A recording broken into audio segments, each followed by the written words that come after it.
Back in the shop, and it is time to start putting the bits and pieces together and making this look like a Spitfire.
You would think here, while we're reliving the Battle of Britain, President Nixon will leave us alone, but nope, he just never quits.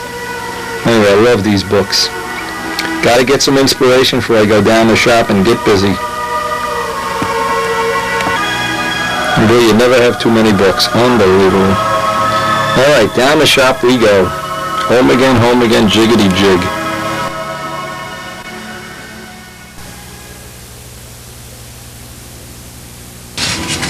Okay, yesterday I got a coat on this. I'm going to get a coat today, and maybe a coat this afternoon. I don't know. We got so much work to do around here. Anyway, we are really anticipating something that has nothing to do with model planes.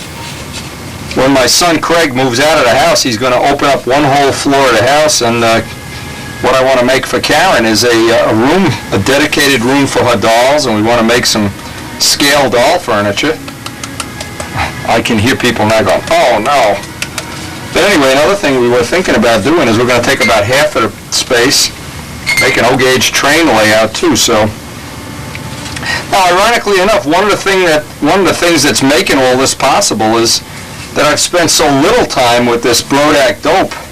It's such a time saving over the way we finished in a year or two past. Wow, and I think I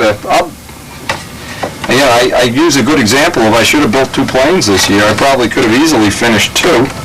But the time saving, and most of the people that have already reported back how their experience with Brodak dope has gone, they're running into the same conclusion that you can just build more planes. Now, this is the second coat. I'm going to let this dry, of course. Get back to this, but obviously the trick is to let it dry overnight if possible. Get it up by a heating vent. If we're working early in the morning and late at night and we're gone for the day, we can leave the things right up by the heating vent here. And most of the smell is gone by the time Karen gets back, so it really does save us a lot of time. If you have a heating vent in your house and you don't mind the smell, stick it right up by the heating vent.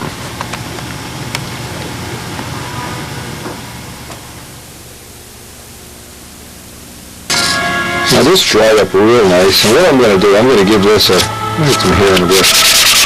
Just a dusting. Just taking the fuzz off. I don't want to sand off the kill. I just want to get the fuzz off. And I'm going to have to go out into the garage and silk span this, and it is cold out there. Basically because Karen's going to be home today. I'm sure there's a lot of other wives that don't enjoy the smell of glue and paint and epoxy and everything. But just a fuzzing before I tissue it, and this will be ready to go.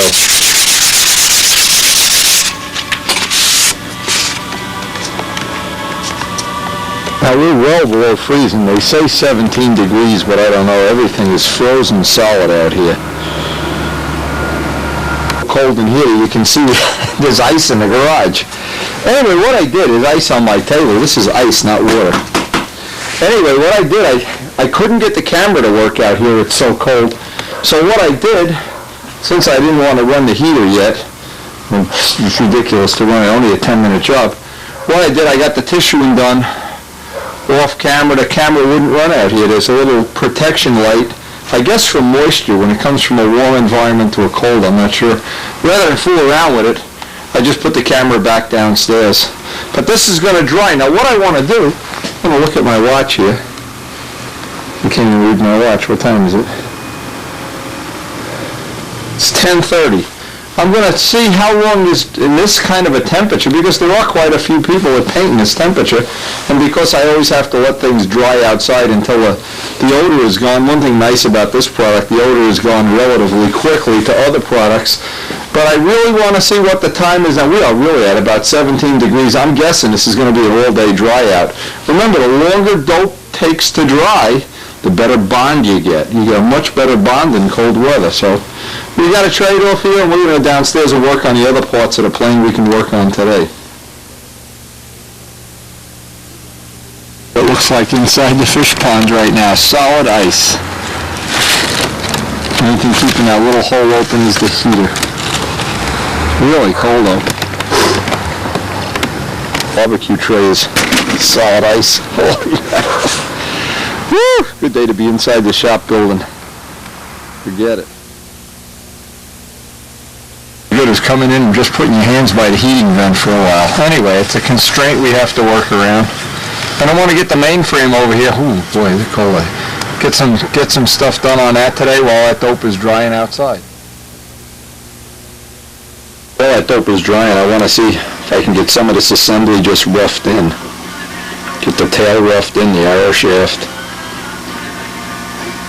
Took a little over an hour before I brought those parts in. They basically don't have the odor anymore.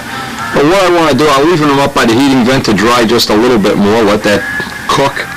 And I want to set up the arrow shaft, just rough it in, get my flaps all neutralized.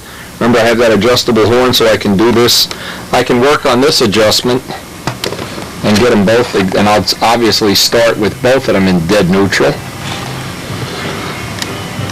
And we can sight right down and see if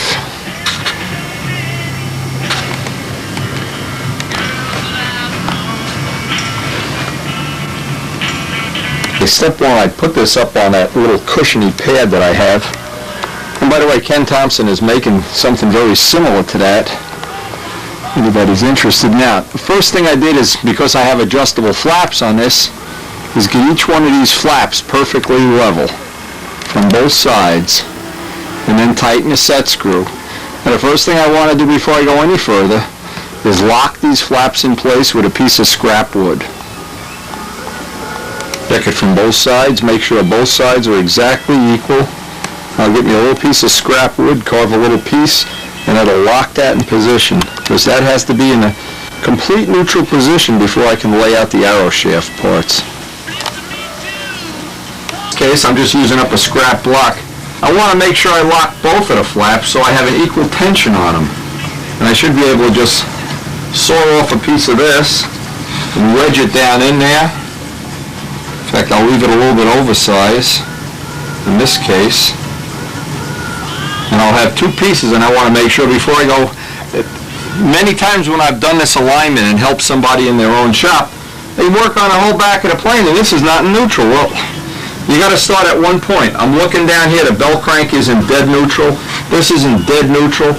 Once this is locked in, I can start at the front of the control system and work my way back with everything in neutral. Very, very important to start at one end of the control system. You don't want to get this all lined up and find out the bell crank's off 10 degrees either. Start at the bell crank, work your way back, everything in neutral. And once those blocks are in there, now that holds the flaps steady. Again, next step, check that everything, both of them are on center line.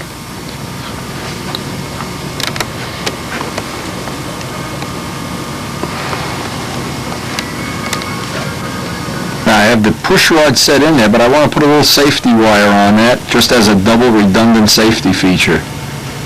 And this is the way we've been doing push rods all along. Now, a couple of things that are important before I even set this up is to make sure that I have the same amount of slop both ways. You're never going to get a really tight fit on that bushing. If you do, you're going to have a problem with binding. But I want to get it as reasonably tight as possible, but I also want to make sure that that slop is centered. That I don't have all the slop off to one side. Let me just show you that. That's really a key thing. solder this in. Let me just show this again. A lot of times you solder a push rod in and you have this, or you have that. What I want to do is have the same amount of slop in both directions. That's always a good, I feel like it's a really good place to start. It's right about there. So we're right in the middle. So we have the notches in there, and obviously that's where we're going to wrap the wire, and then just continue wrapping it until it presses on that washer and holds this in place while we're soldering it. Now, if you do this tight enough, you really have a little bit of adjustment in the copper wire. Or if you're somebody that works with safety wire pliers, you can get a set of pliers that'll lock this and do a real nice job.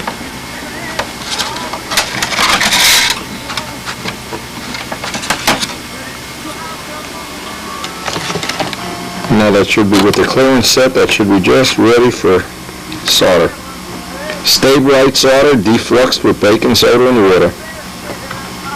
I got this little soldering iron for Christmas for doing this kind of little detail work. $9. And I'll tell you, if you never have one of these with a point, when Jim Damerell worked in the shop, he had one that was even better than this, but it was expensive. This is a $9 soldering iron, and boy, does it do a nice job. Just perfect. And the trick here, of course, is not to solder the little washer to the bushing. Always, always, always, always, always deflux with baking soda and water. And I'll wipe that clean with some alcohol and a Q-tip. Now, it may seem like I'm overly fussy about these soldering joints, but believe me, if one fails in service, there goes a year of your life down the drain, so it pays to take a little extra time. In this case, the safety wire is a nice redundant feature here.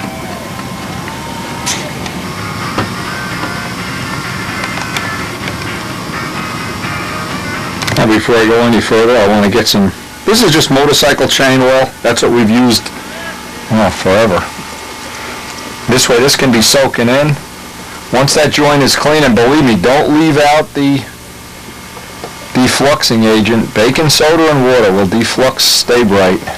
And don't even think about using any solder except Stay Bright.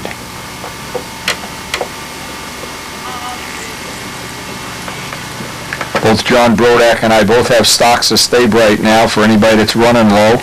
And some hobby shops don't even bother carrying it. It's good stuff. Any place that sells motorcycles, you can get chain oil. What happens? This goes on as like a foam, and it turns to wheel bearing grease. And I've never seen a control system wear out when I've had a drop or two of this on there. What I'm trying to do, this is dried out a day or two, so I want to get an idea of what the whole stab assembly in silver is. Let's see, 74. So that's a good weight for a system that has an adjustable horn and the fillet already built in there. 74 grams in silver. That's something I can, hey, not too bad. What I'll do is cut a little piece of tubing. This is the stuff you make fuel tanks with, fuel tank tubing. What I'm going to do then, just insert this in. This is just a piece that'll stay on there when I do the whole tail alignment before I solder anything. Then I'll take this piece out, and that'll give me the same slop up and down. And then I can put the final solder joint on. This is what I found to be the key to get the equal amount of slop in the up and down position. Or you can always put that little piece of tubing back or fly it with the tubing in, the tubing out. And you have choice, no slop and a minimum amount of slop, or you can just let it wear out. And then what happens after the control system wears out, some amount, you might want to try putting that back, and I have done that. And you have a lot of choices here. This will give us almost an infinite amount of choices without having any kind of a slider, or I ruled against that because I just didn't like the idea of the Allen screw maybe loosening up after time, but I'm sure that the ones that are commercially available are reliable. This I know is bulletproof. Well, we're ready to tack the tail in position, but I wanted to make up a little jig. See what it is, the flat tail has a little bit of an airfoil on it. Now, I wanted to make sure, so I took a piece of the material that the tail is made out of, so it's the exact thickness, and I can hold that up here, and then I can adjust. I can get the height set exactly the way I want it. Because what's going to happen is I'm going to have to make up two little filler blocks underneath here for the front. In fact, I think I'll do that first. Then what I did, I made up a little block that I can tack glue in the back here, just so I can use this center line to line up the elevators. So with these two blocks, I should be able to get the tail in pretty good alignment. And I use slow drying epoxy so I can go back and forth a few times and make my final adjustments. I'm just going to take and just get a rough eyeball of what I want this piece to look like. I know I need to have half of this amount. I know I'm just going to have a gradual airfoiled curve back, so I'll make it a little bit oversized. And then do the final fitting and trimming right in place. Again, having a piece of the original material. See, if this was a totally flat tail, like on a Paul Walker ship, you wouldn't have to, you just drop the tail in. This is a semi-airfoil tail, so we need to account for that little bit of airfoil that we've put in there. And we make little filler blocks like this. The choice, of course, is you could sink it down into the fuselage, but I want to have the tail the same height above the center line as I have on the other Spitfires. So now this is oversized. I know I'm just going to have to shave some of this down as I go.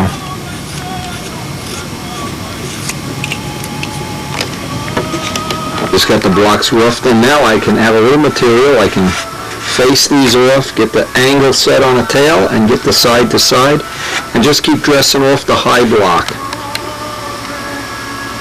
Now I can get the outside sanded while it's in this position a little bit easier before I start dressing it off.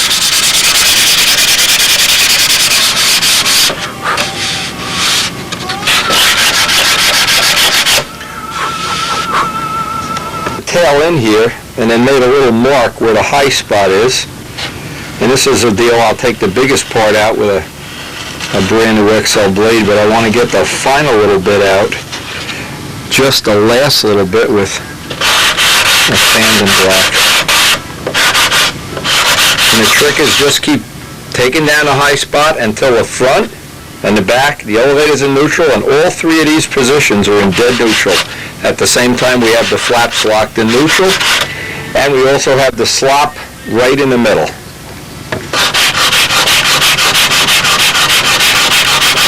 You can see the high spot is, let's get focused in on it, right here. We need to take just a little bit of that material away, and we should be real close. The first thing I want to do is get the front to back, then I'll get the hinge line to hinge line set. Hopefully get both of them, you know, just by taking off the high spot again and again and again. Now if we go too far, I'll lay in a little shim of 64th plywood or balsa there. I'm on the high side in the front. The clearance is high in the front relative to the center line. So I'm going to take the tail off and take a 64th, say, off of both sides at the same time. That'll drop the front down. Because the back is going to be the fulcrum, and this will just drop the front down.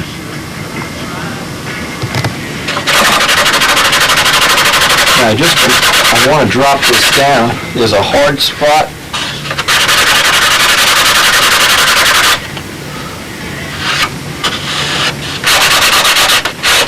Now I can get the block and do both of these.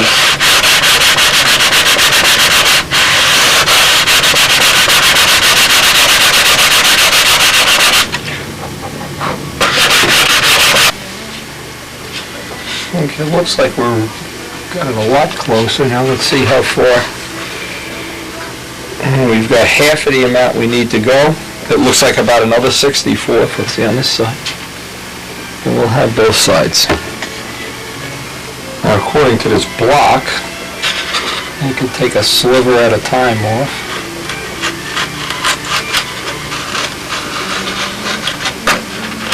This is the part of the thing, you just have to go slow. Take one little piece. I usually spend the better part of a day on a D-tube plane getting a wing and tail installed. I like to allow a whole Saturday or something that I'm not getting interrupted. Actually, President Nixon's been on good behavior today.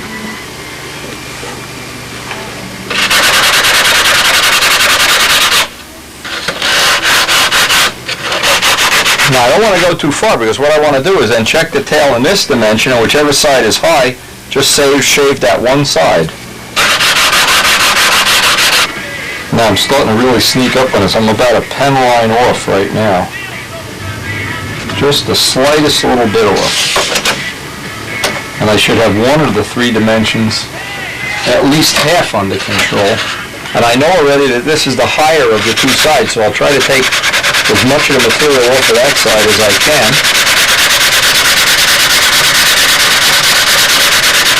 And I want to get a reasonably tight fit here also at the same time.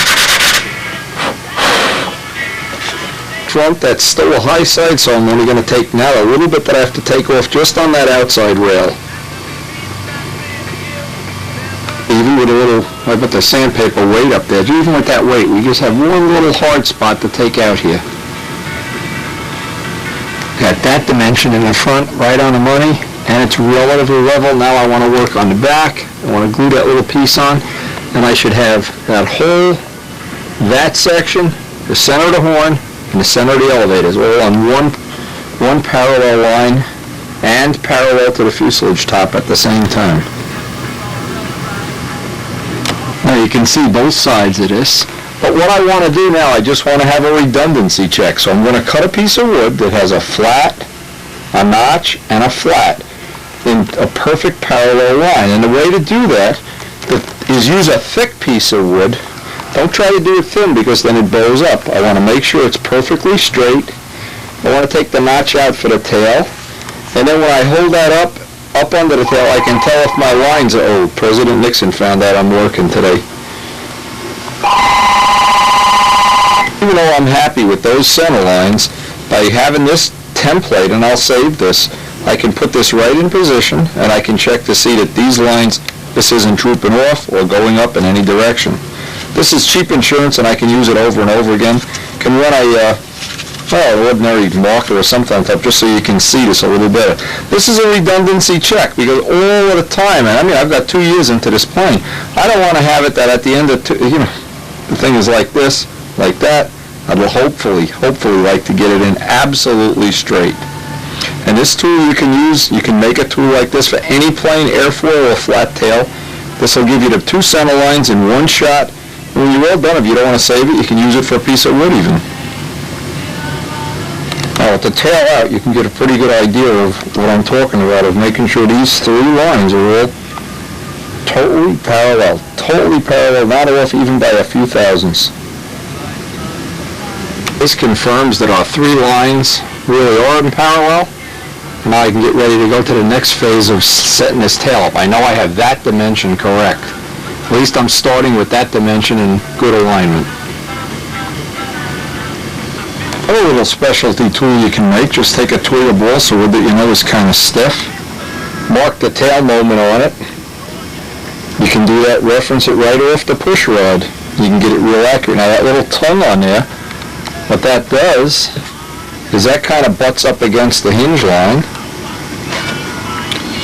and you can measure the tail moment on both pieces, and you walk over to the other side.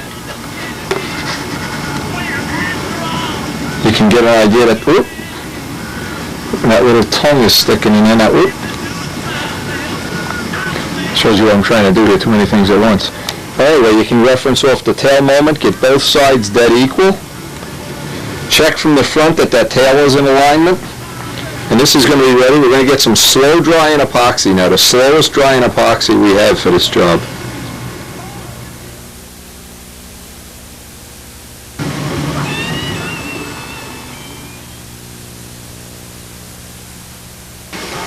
Now I'm using the high-strength Florida glue product Epoxy. This is going to give me about a 45-minute to an hour working time. If you didn't have this, the SIG Epoxy, the amber-colored epoxy where one tube is bigger than the other, that's another good choice. This gives me plenty of working time, and I can sit here and babysit this all the while it's drying.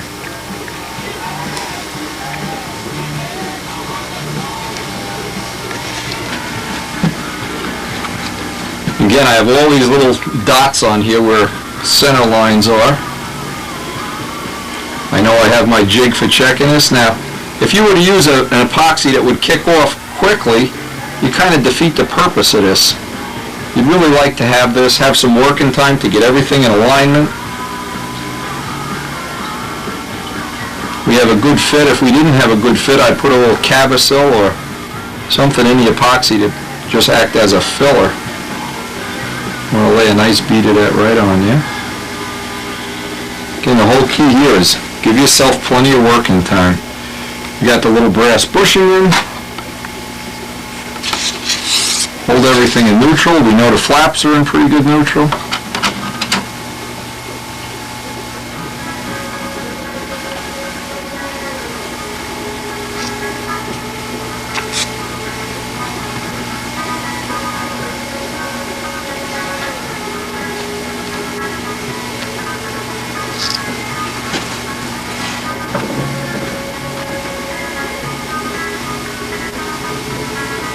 You could also, if you really want to be cute, you could make two of these and then just put one on each side.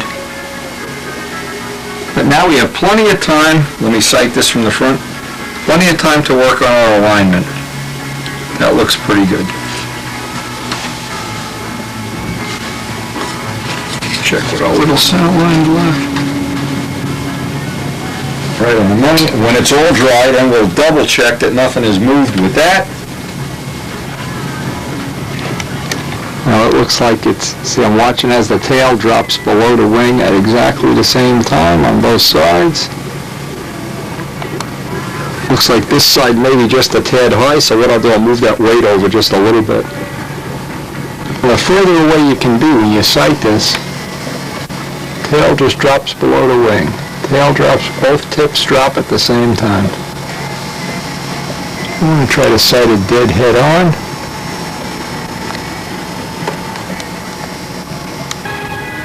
Well, as we go through this, and as the glue starts to tack up, this glue is going to go into a gel state at which, if it's wrong, I can still pry it away or make little microfine adjustments like this.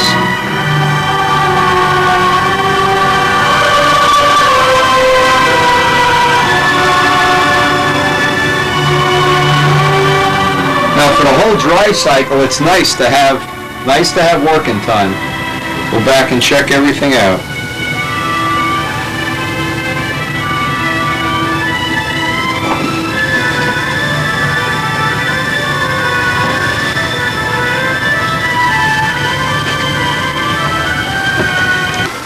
Okay, now that's basically tacked up because it's warm in here. It took about a half an hour.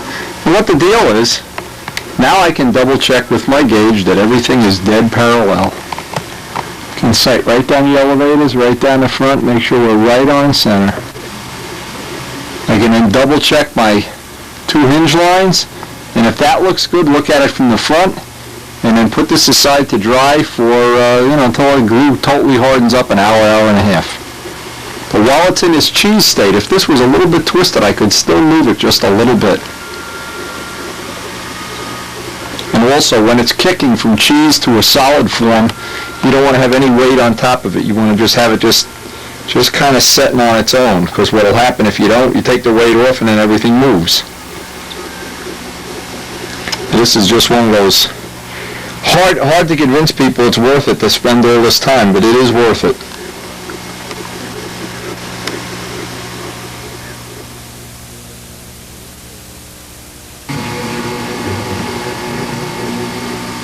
I'm just double checking that tail is disappearing. Now, even if it was out just a little bit now, I could still just put a little weight there, or we're close enough. I'm not even going to fool with that. I want everything to be dry, nice and solid. Then I want to hook up the push rod. That's the next step. I'm going to give this an hour or so. I'll do some other work around here and let this just cook. Get that epoxy nice and hard. Tip, if you really were in a big rush or something, you can't wait to get this done, or you're just holding up time, one of the things you can do, once this goes to cheese and it's kind of holding it in position, is just lightly hit it with a hairdryer. That'll help the epoxy harden up. In our case, we have so many more other things to do. I'm just going to let this sit. Just let it, and keep coming back to it. I call it babysitting. Every 5 minutes or so, just walk by, make sure nothing's moved out of alignment, look at it from the front, the top, check the hinge lines. Cheap insurance. Today I learned a couple of valuable lessons by having this dry out there. It was on my thermometer, that little thermometer. I had 15 degrees, and it took basically all day and all night. And I went out there just before I went to sleep, and it still was a little tacky. So what I'm guessing is there's a drop-off point, and I'm probably going to say that it's around freezing, probably 32 degrees, at which it might not even be productive to do the painting, unless, of course, you can bring it in the house. And what I did, I brought it in the house this morning, put it by the heating vent, and in 20 minutes it was sandable. So it's ready to sand. But that, we're getting to the point now where the weather is the determining factor.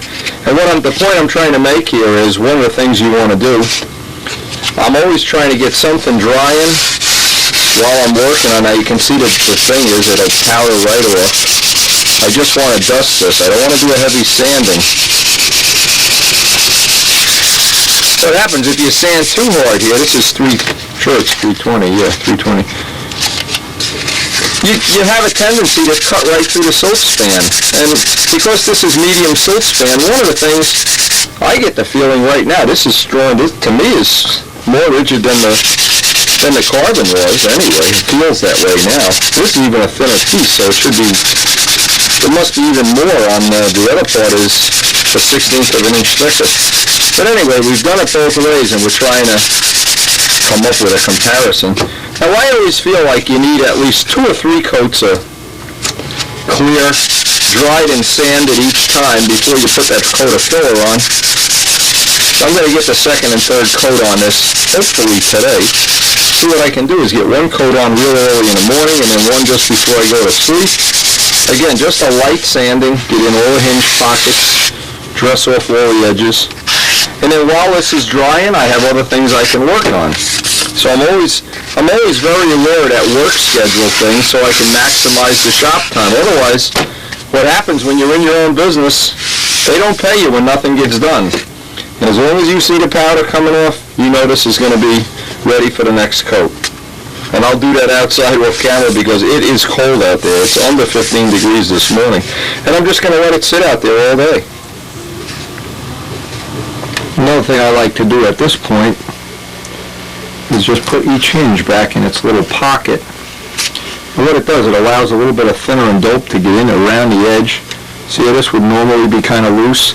Allows that to get sealed up a little bit better. And then if you tear a piece of this silk span back, you can just put a drop of CA and rub it down there. We haven't done one of those yet. Another good tip, keeping it around the hinge pockets well sealed. Remember, what we're looking for here is a plane that's going to go into its old age without being an oil-soaked sponge and have hinges flying out of it. Or you just need to be extra maintenance early in its life. These look fine. Today you can see this coat of dope dried up beautifully. Where's the other flap? And all I'm going to need to do now is the lightest of sandings with 400 on this, just a very light sanding. And I'm going to be ready to spray the silver filler. Again, each time I do this, again, I want to get in here. Very important to get the hinge pockets clean. I want to dust it off with 320 or 400, just a light dusting. And then I'm going to get the old, now I still have it already mixed, I don't even have to mix it, the silver filler that I used on other parts of the model of tail. And 1 or 2 coats of silver filler, we should be ready to spray a coat of silver on this guy. All the hinge pockets stayed nice and open, but it's a good idea to just run a hinge in each one in case some dope got down in there between coats. The thing I really was surprised about is I've been leaving this stuff in the garage, and it's been 15 degrees outside, and one of the things I didn't know for sure if it would ever dry at all, it was damp 12 hours later. So I let it sit out there overnight, and it probably overnight it got down to 0. But you can see the key thing again is it's powdering off. Now a lot of other products wouldn't be powdering off. You leave them out in a 15-degree garage, they're not going to powder off at all. But again, that's the beauty of using this material. That's one of the savings. I call it a saving anyway. Now I have that silver filler mixed up. That's talc in some Brodak silver. I'm going to spray on a coat. Hopefully let that dry overnight and see if we can pick up any of the big flaws that still need to be fixed. You want to radius all the edges, all the corners. At every step of sanding, most important thing, radius the edges and corners. And you want to make sure that you're making powder. If you're making powder, the dope is ready to be sanded. That's your key. Now I have a couple of thoughts here before I put the silver on. The last time we painted, we had normal silver that has no talc in it. And I'm trying to come up with a formula now. The reason I like to do this is the silver really shows me the mistakes a lot better than if the filler with any other color. Now obviously one of the things you could do, if you didn't want to use filler, you could use the Brodak Primer. Now I'm more comfortable with this. We're going to be doing some tests on Brodak Primer as soon as we have another plane we can experiment with, because I don't know, I'm not familiar enough with the product right now. Several people that have used it, like Ken Thompson, have had good luck, but I'm so familiar with using the silver, and the silver shows me the mistakes. So it gives you two choices. As a modeler, you have the choice of doing this. Now this is the regular silver, and I'm going to mark this. And I made up my little can of silver with some talc in it. The trick is always to shake the heck out of it. There's just no substitute for shaking the heck. The silver sinks to the bottom, and so does the talc. Now, if you didn't want to use talc, you could use zinc stearate. I've used zinc stearate. Haven't found any advantage over using talc, except that it's more expensive. And like the carbon fiber, I'm just wondering, you know, I need to do that test, I mean, in a more meaningful way. I know in Stunt News they said that the carbon fiber wasn't as strong as the silk span, and that right now is my opinion too, and it certainly is a lot more labor to use the carbon. But again, you got to try it yourself. Then really none of this information secondhand is worth much. You've really got to, well, my feeling is you've got to do your own little test and see what's appropriate for you. Now I always want to make sure I'm aware of what exactly is in each one of these cans, because eventually I'll wind up with cans with straight silver and silver talc both at the same time. So before I go any further, let me mark the cans. Other thing about this time of year, Karen will start saving me every bottle, every coffee can, everything from mixing and blending paint. It seems like no matter how many you have, you never have enough of them. I just checked the little thermometer outside. It's 15 degrees. Everything is frozen solid, so we're going to run out there and quickly as possible and get this spraying over with. Let me give you an idea how cold it is out here. There's ice inside my garage. There's ice outside, and there's ice everywhere.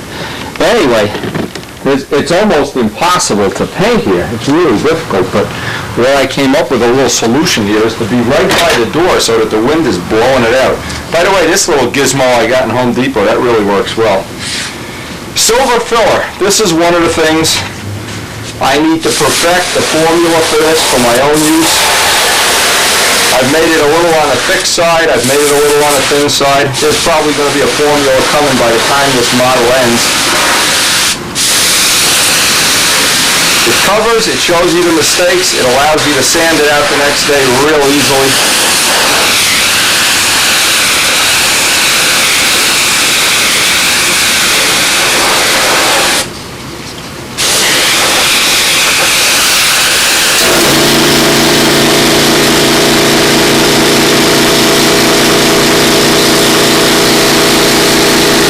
And if you really wanted to, you could probably even brush this on it. Really make a big difference.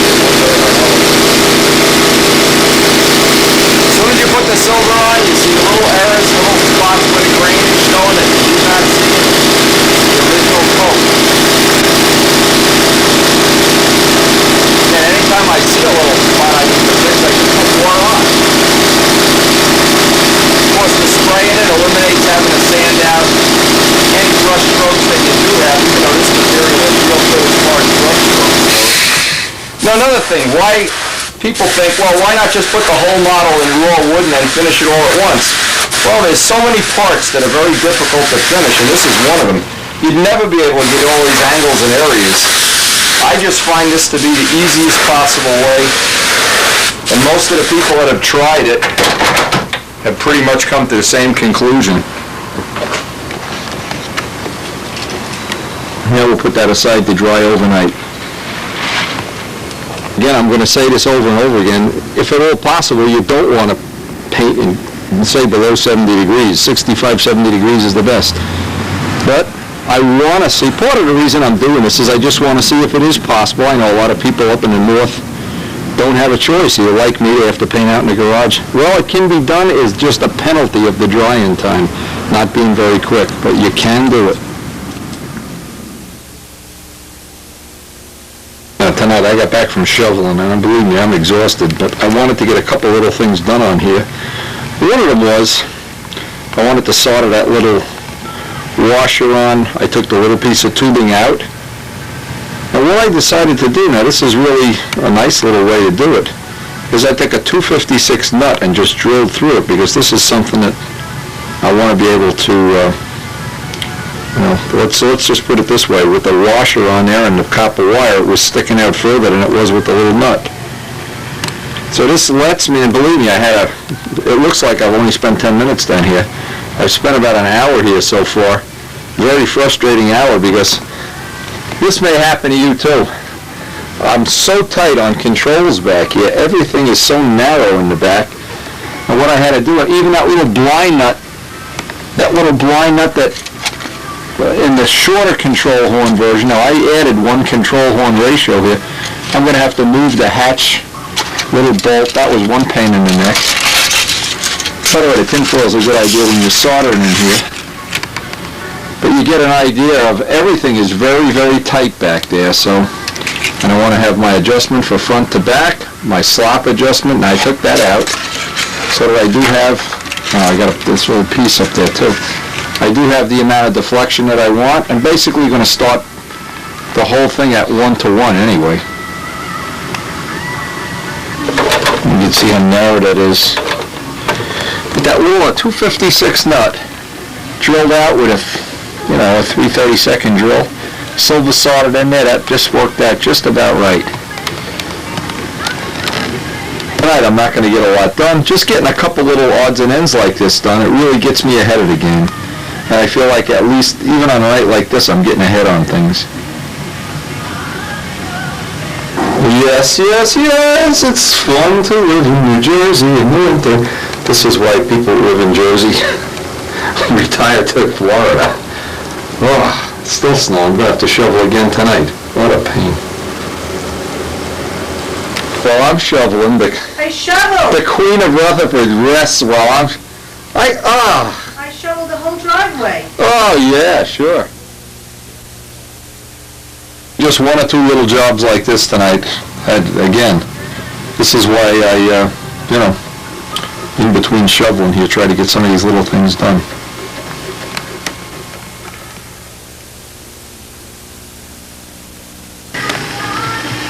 Okay, I relocated that hatch screw, and believe me,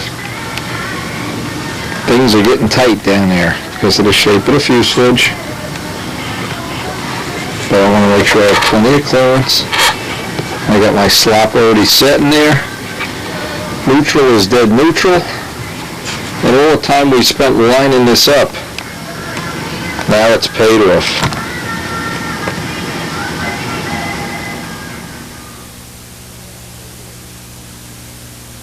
Now unfortunately again, I get burned with more snow, and it's going to put a little crimp on our program here for the next couple of days until this goes away.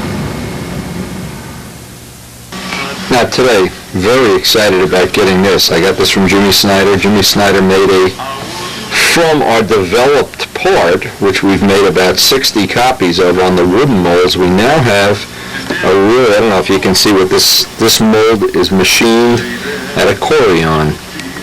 It's put together with pins, precision pins, all done on a milling machine with joints of Corian, joints of pins. Now anybody that would have a background in machine shop work would have some level of appreciation of just how nice this is.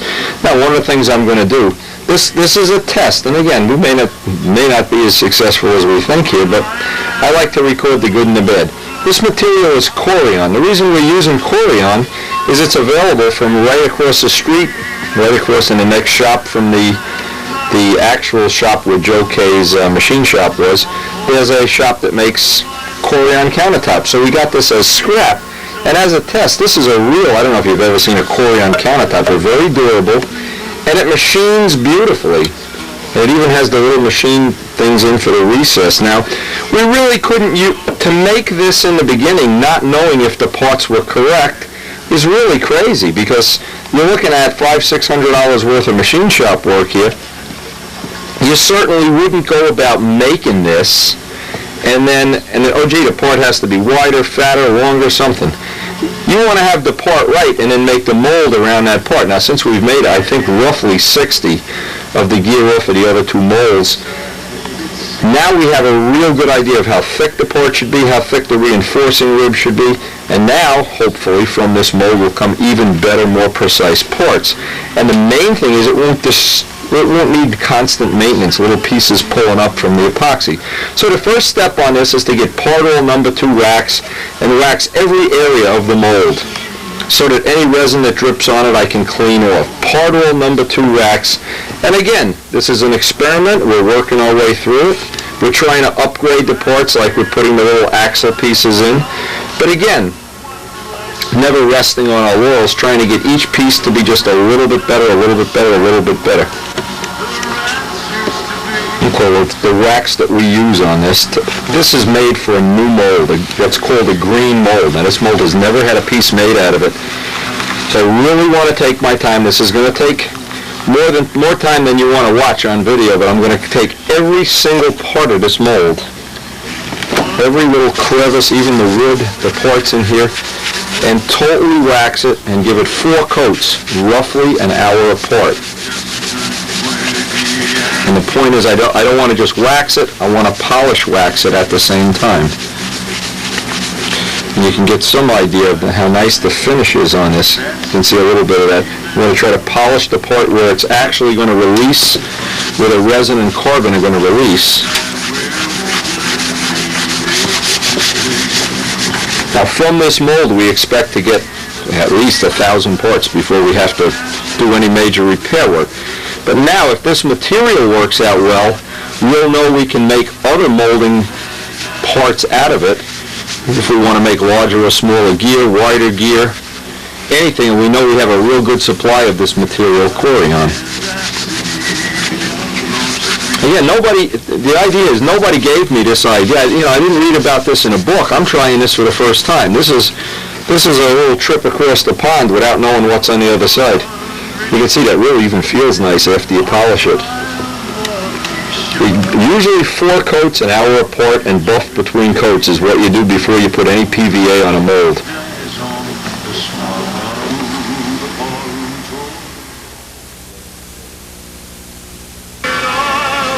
Okay, after the 4 coats of hard oil, next step is to coat the whole thing with PVA. Now you could spray this. In this case, because we're just going to run a test, Russian will be fine. Maybe as we get the mold up and running, we'll resort to, we'll just switch over to spraying this. In fact, we already have the gun set up to spray. But this will certainly be good enough for this. Again, with PVA, it's a good idea to put multiple coats on. I like to use 4 coats. They say you don't need them, but I like to get that nice, easy release. And the material is so inexpensive, it doesn't even pay not to use it. I coat the whole part, so any resin that drips on it will tend to peel off. The thing with this is you want to get thin coats on, not big globs and blobs and everything. Just nice thin coats. Takes about 20 minutes to an hour to dry at the temperature. It's 65 in here now. That's a good temperature for drying. And then we'll lay one of these up. Kind of excited about, if this works well, this will open up a whole new dimension to our molding capability. Yeah, I'm kind of like, I don't know, kind of like just inventing things as I go along. Not many people can do this, so there's really nobody I can call and say, gee, does this work? There's not many people really can tell you one way or another with any certainty if it's going to work. In fact, the only person that's ever given me some good, useful information, Wayne Triven, Dennis Toth, and Jim Tishy have contributed good ideas in the past. And Ed Gallagher, of course, goes without saying, he's the #1 guy. He was part of this whole molding thing years ago. Still have those two molds. They're still making usable product, so this will allow us to make 3 a day. And usually 20 minutes, as I said, for 20 minutes to an hour, each coat dries, and we'll get back to this and lay it up probably in another hour or so. This will be ready to go. Now, in today's mail, this came from John Pothier, and I'm hoping somebody out there will have a Berkeley P40 kit or part of it. I hope Bill Mazzoni maybe even has it. This is half of a cowling, and what he has, of course, he's been one of the biggest helps I've ever had. It's made out of tin, and he needs the other half to complete a kit, a collector kit. So if anybody knows anybody that has a Berkeley P40 kit, it's kind of a neat little piece. It looks like it's just stamped out of tin, in fact. Now I'm trying to figure a way you could actually replicate this. You know, the guy that could probably do this is Ski Dombrowski, but again, I don't know. Anybody out there that has any information, if they pass it on to me, I'll pass it to John, or just pass it straight to John Pothier. He's looking to complete his kit, and needless to say, the contribution John has made to our program, to the tapes, to stunt news, to, I don't even know how to define it. And I just recently acquired his computer, and we're trying to get into upgrading the labels on the tapes and doing a lot of other stuff that may ultimately, the people that are getting the tapes and watching them, they'll all enjoy it more. So if anybody has any information, Berkeley P40, please let me know. Now, just as a sidebar to this, John Pothier, in watching all the tapes, reminded me that I had left out maybe what will be some key information for people that are not familiar with Rejuvenator. And I say this is what helps me, is when somebody can tell me what parts of the puzzle I've left out. I haven't left it out intentionally. But Brodak Rejuvenator is a product that's made to fix hail damage in full-size airplanes. Now, what typically happens with hail damage is a piece of hail will hit a fabric-covered plane, and there'll be a crack in the paint that looks like a little sun. And what happens with Rejuvenator, you would spray it on and it would kind of melt all of these seams, and maybe in putting on 1 or 2 extra coats of clear butyrate, it would eventually go away. But the characteristics for our purpose, where I doubt if we'll be fixing much hail damage, it does have some very good characteristics. High penetration. It takes roughly 24 hours to dry. And it's a product I hope we're going to find more and more useful, but it has an extremely high penetration. So when you have a crack in the paint, it goes down, softens it up much like PVC cement does if you've ever put a PVC pipe together, and that leaves a little bridge. So what happens now when you put another coat of clear on top of this, you can actually buff and sand this back down, and we've done that on Strager, we've done that on our test program. But the advantage of using it instead of just ordinary clear to do a patch would be at extremely high penetration. It also has roughly 4 times, if I'm reading my literature correctly, 4 times the amount of flex agent. And that would mean what keeps paint from getting brittle, and if you've ever seen a typical built-up wing, it'll crack around the cap strips. So what happens when you spray a coat of this on after butyrate dries out, any butyrate, it goes back, softens all these cracks up, and leaves it relatively smooth. So there's a lot of good uses for it, and I'm sure we're going to find more, but I wanted to make sure John had mentioned this to me, that I had not really done a good job of explaining that. I was using it on the silver video, and this is really the reasoning behind using it. Here's the kind of picture I like to get. Dean Mitchell sent this in, and I'm telling you, now watch this. He says he enjoyed the Strega crash video so much he went out and crashed his plane. Dean, you're not supposed to crash. Anyway, just thought he'd pass these pictures on. And Dean also passed on, and I'm sure you're all going to know what that is, the nose section. Oh my God, look at that nose section with the zebra stripes. The scoop on the bike, you can see the oil dripping out and drooling out of the engine, out of the Griffin blisters. Flight journal. Okay, look at this down here. Flying the Spitfire. Oh, God, I love this.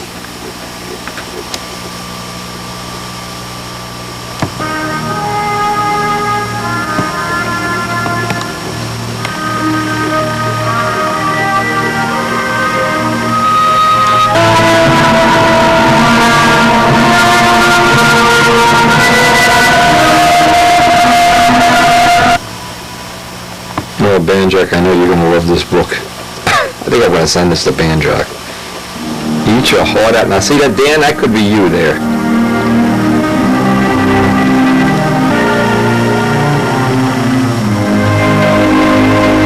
I wish I had one of those little computer-generated programs I could put Banjack's picture in the canopy here.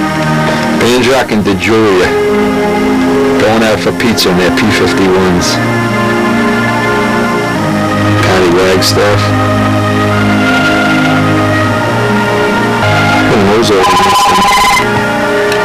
President B-24 calling.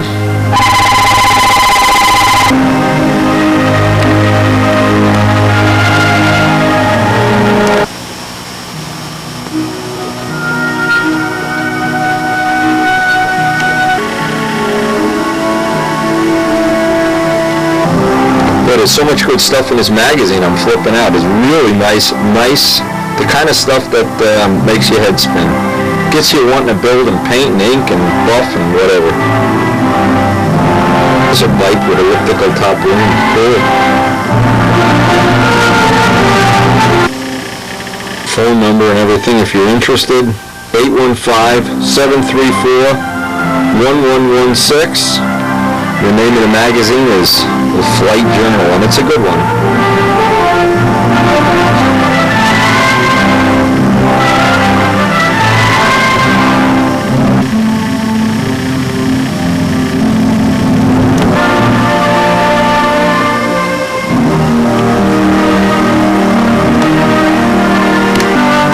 Nice article in here about flying a Spitfire. Oh man.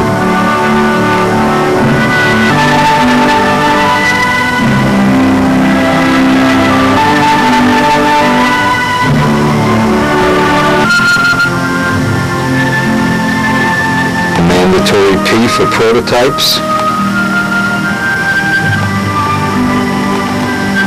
Usually these prototypes were painted yellow on the bottom too. We have some pictures of some real nice paint jobs with yellow. The whole bottom was painted yellow.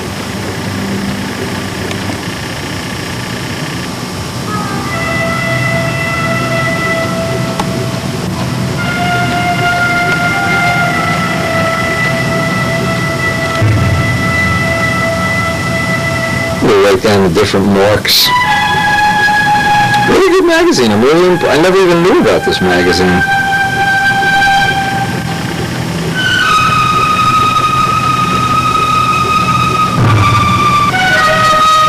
And of course the mandatory color centerfold. Oh man. Beautiful. See, if it wasn't for this crease in the paper, I'd cut this out and frame it. What a beauty.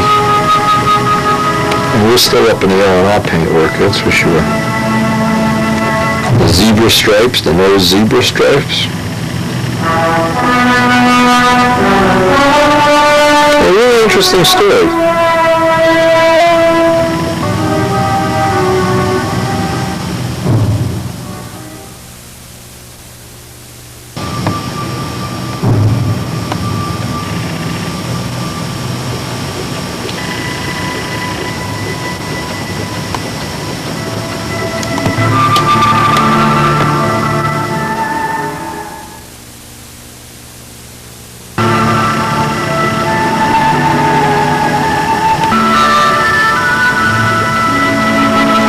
It's a good one. We'll be getting more of these, that's for sure. This is the December '98 issue if you're looking to order a back issue. And thanks a lot. Actually ready to lay up this mold after all the PVA is nice and dry. And I won't put most of this on camera. It's kind of simple. Once the PVA is dry, we've got enough video on doing this. Anybody that's really looking to do this, but this will be our first test with the Corian mold. A toe cut ahead of time. I measured to make sure I have a little bit extra on each end. This is a little bit longer than our original mold. Again, for anybody that doesn't know, I'm mixing the resin 2 minutes longer than I really think. Well, once I think it's mixed, any resin mix, 2 minutes longer, especially getting at the bottom and the sides, getting it all pieced together, and we're ready to paint up the mold. Again, anytime you're trying some kind of new material, obviously it's going to take a little while before you get comfortable with it. Now, one of the interesting things Jimmy told me when he machined this, that it was kind of rough on his tooling, so it may be that that's one of the drawbacks of using Corian. But again, we don't really know. And this is the kind of information you just can't, well, maybe if you were a total professional or something, you would have some kind of book you could look in and find this information out, but we don't have access to it right at our fingertips anyway. And I've done with the balsa wood molds and the molds that went before this. The key thing is to get the part the right size, thickness, shape, the right flexure and everything, and then you can go ahead and pay to have something like this made, because it is relatively expensive.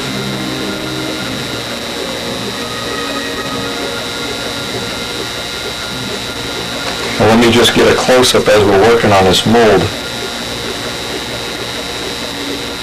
Always drawing each piece down through.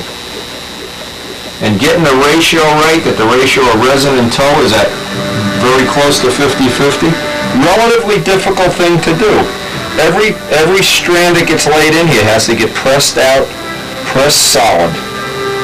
There's just no, just injection molded. It just doesn't work that way with carbon. It's labor intensive. This part of it is relatively labor intensive.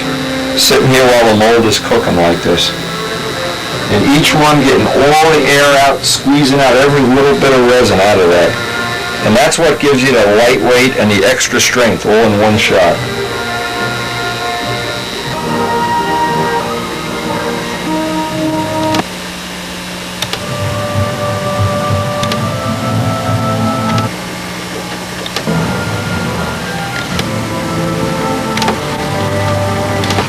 This is the critical part, pressing out every last drop of this resin.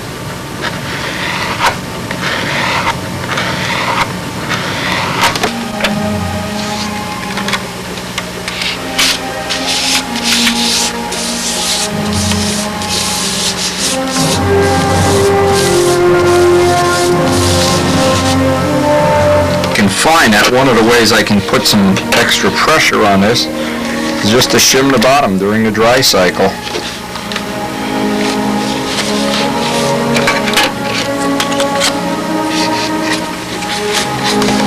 You can squeeze out even more resin here.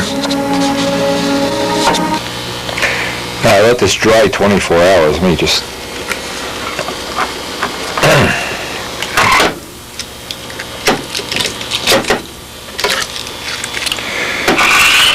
See, we've got real nice, exceptionally nice finish on this side, which is real nice. The impression is nice. I want to dress this off and then see what the weight is. I have a couple of ideas of things I can do. That's the first piece out of the mold now. The only thing, I got a wrinkle in the mylar here. I'm going to have to address that. This can all be dressed off and cleaned off. You get this white on when you use the wrong side of the mylar, and I guess in my haste yesterday I didn't put the right side of the mylar down, but it'll just sand right off. It also has these nice little reliefs for where the bolts go too. It's kind of nice. Now what it is for our first pull, obviously this worked out fine as far as that goes, but I want to make a couple of changes to the mold. And one of the changes is I know the thickness here is something I made this oversized to begin. Again, I've been measuring all the parts. I want to make a very slight change.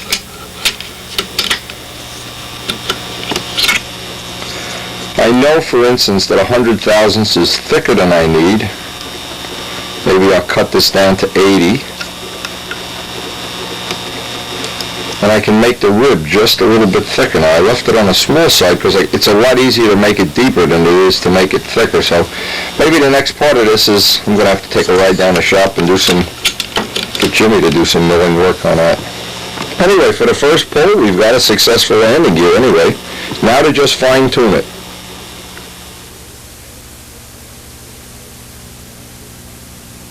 We're going to take a ride down to the machine shop. I'm going to shoot some video as Jimmy makes some modifications to this mold. Again, we're trying to make the best product possible, and constant fine-tuning makes that possible. Without this fine-tuning and this extra work, you just have mediocre at best products, and we will make these the world's best, world-class, if I have to eat the mold. Anyway, I wanted to mention something this is on the way down there too. I don't shoot a lot of video at the shop. It's basically the jobs are production jobs and they're redundant. But one of the things that I really feel like I should share with you, everybody that's been watching these tapes over the years, this marks the 1-year anniversary of the passing of Joe Cassie, Joe K, and one of the people I really loved in life and set a wonderful example for me. Taught me just about everything I know about, little that I know about tool making and die making. And I really feel like I owe him some kind of tribute now to Spitfire that we're working on. Needless to say, that Spitfire is dedicated to Joe Cassie. If you remember, I put his name right in a tank box. I don't know. It's a sad thing for me to go down here on this 1-year anniversary. But think of how many bell cranks, how many horns, how many Venturis, how many lead-out guides, how many everything Joe made, and are now in the world of stunt thanks to his efforts. Thanks to everybody that's worked on this tooling, including Jimmy. Now, Jimmy also has put in hundreds of hours over the years on the tooling, which now John Brodak is carrying on that tradition of supplying the parts to everybody so we can keep this event going. And to me, that's a very significant thing. And we hope ultimately the carbon fiber gear will become another standard of the industry. And we're just going to keep hammering at it and fine-tuning it until we get it as good as it possibly can be. That's my goal. So, hey, Joe, we really miss you. It's a sad time making this ride back there.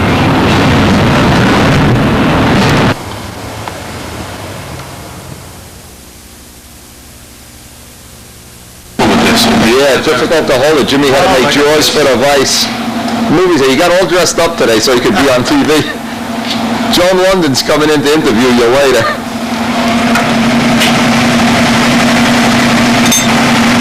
Anyway, what we're going to do is take 40 thousandths off the top, 30 off the sides, and hopefully that'll get us down into where we're getting that killer lightweight of under an ounce for the finished part.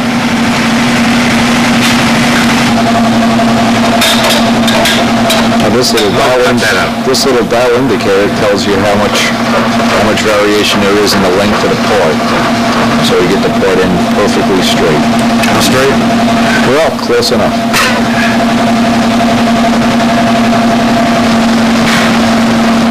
Do it in one now?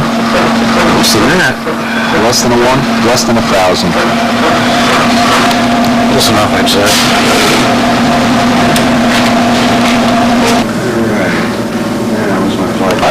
I don't know the difference, to tell you the truth. We'll upgrade the kids. Probably 1,000 Venturis been made on this lathe already. $1 a piece. And these are made out of powdered carbide? Yeah. Wow. I never even saw these. Anyway, we're doing some guns here at the same time. The reason we're doing guns is if we go to the Nats and some judge gives you a low score, none of this protesting anymore. We're going for the heavy metal option.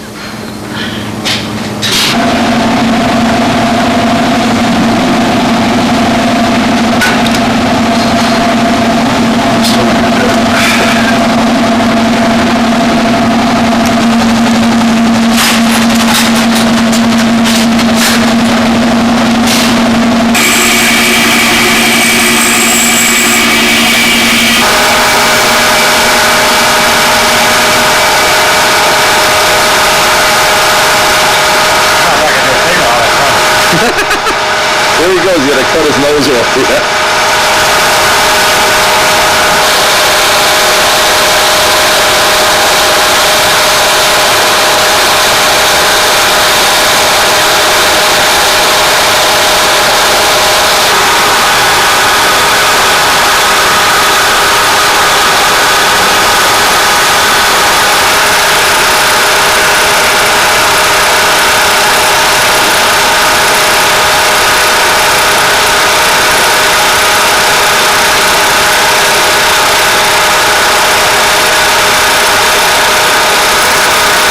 This is great if you need snow for your Christmas tree decorations. The stuff machine's pretty decent though, I was surprised.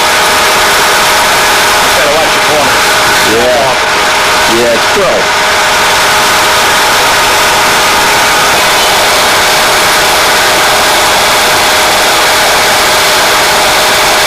You the boss today?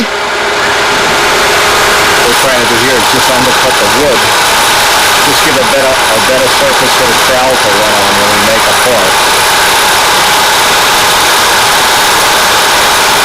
Hard to believe this dog could have so much fun living in a machine shop. Shop dog.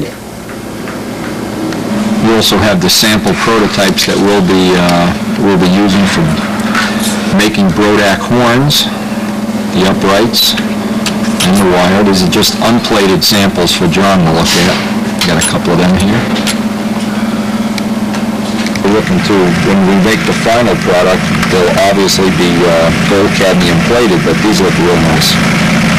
And these are retrofit all the Brodak kits.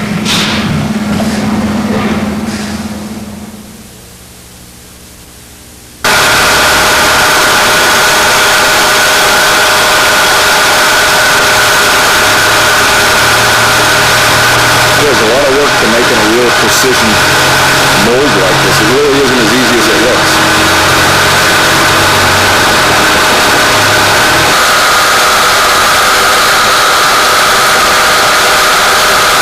What you usually do on a cut like this is, since we're taking 30, you take 10, 10, 5, 2.5, and then 1. You make it in several cuts, and the final cuts are just a paper shaving. You get that nice polished print.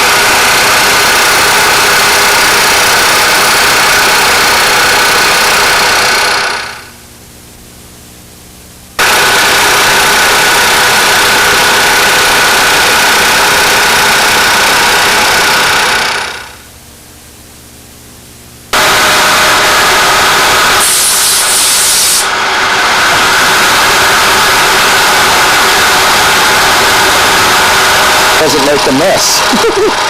It's snowing in here, baby. Skin cut that sucker.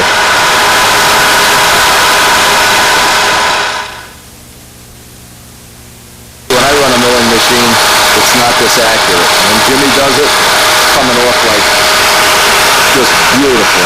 Okay, you're the man, Jim. Brodak could be impressed. John, this guy is doing a great job. I hope you like the horns.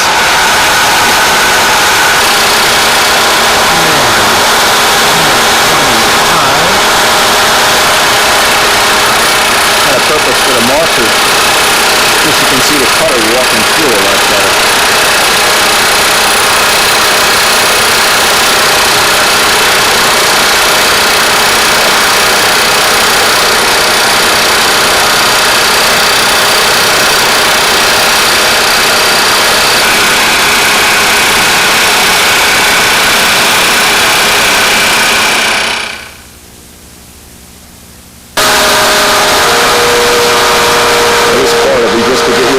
Material where we made the legs overlay.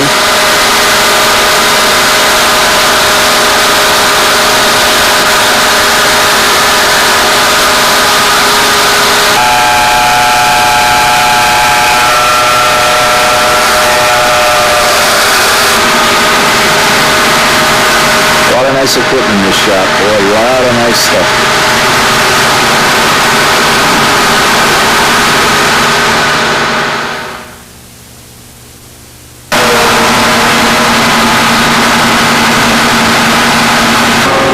Injection molding machines for doing Well, big line reels, belt cranks, all the things we do that require an injection molding machine.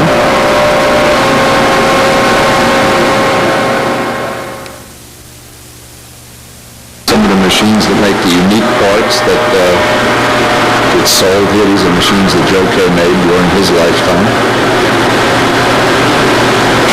The oven that preheats the plastic before it goes into the injection machine.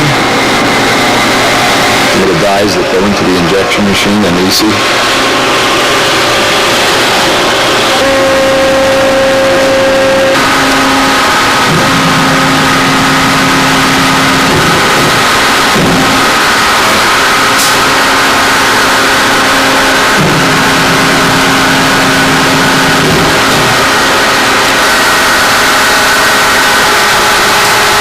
EDM machine for burning dyes. Grinder. Big heavy duty lathe. You can put a car engine in this lathe. And part of the whole shop is Jimmy Snyder. How's that going, Jim? All right, it's snowing in Joe's shop. And I do is put in little reliefs for the bolt holes so that the 440 bolts, and of course they're going to be in an equal pattern, of course, so you can turn the gear around, use the grass setting or the car setting all at once.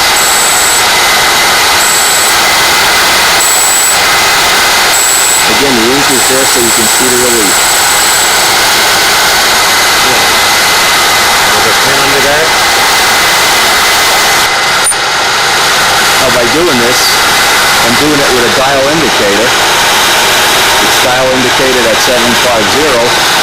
What it'll mean is these four holes are in complete alignment, and when you go to reverse the gear, the holes are right. If you drill the gear first and then build a plane off the gear, it should be a perfect alignment when you flip it over.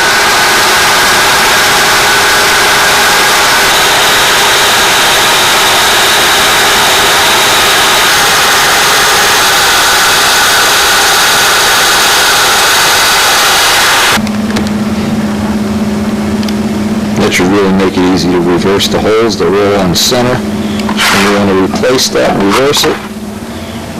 Beautiful. These are some of the production jobs that they run down here. This is one machine that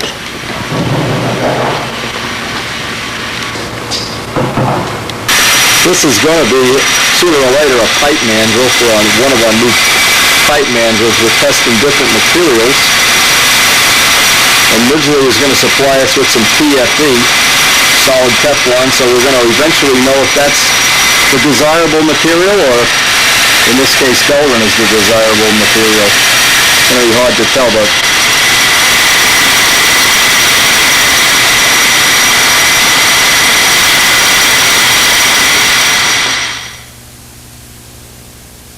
well, there you have it. Just another typical day at Joe K's.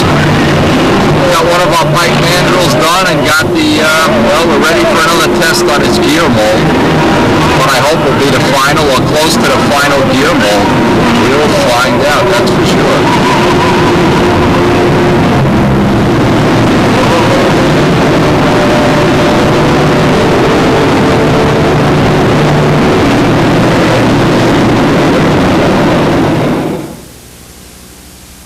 Today in the shop we want to pick up some of the changes that we made. I think are going to be significant. This will give a real nice accurate bolt hold down pattern. I think I'll answer the phone, but they don't even let me have coffee in the morning. It's unbelievable. Nixon. Anyway, back to this. What we did is we machined a little bit of a relief in here so that we're actually using this edge for the trowel now. The landing gear ends I shortened because I just have extra toe going off the end there for no reason at all. I'm not going to use those longer legs. This now I have to go right back to the very beginning of with the part oil wax. I'm sure we have this on the tape enough times. But the part oil wax, the PVA, the layup, and I'll do this all off camera. But one thing to keep in mind, one thing that I found is real handy when you're doing this is, and this is a trick you can use when you're buffing out too, get plenty of the wax on there. Then take the sock itself And it just makes for some easy mold polishing.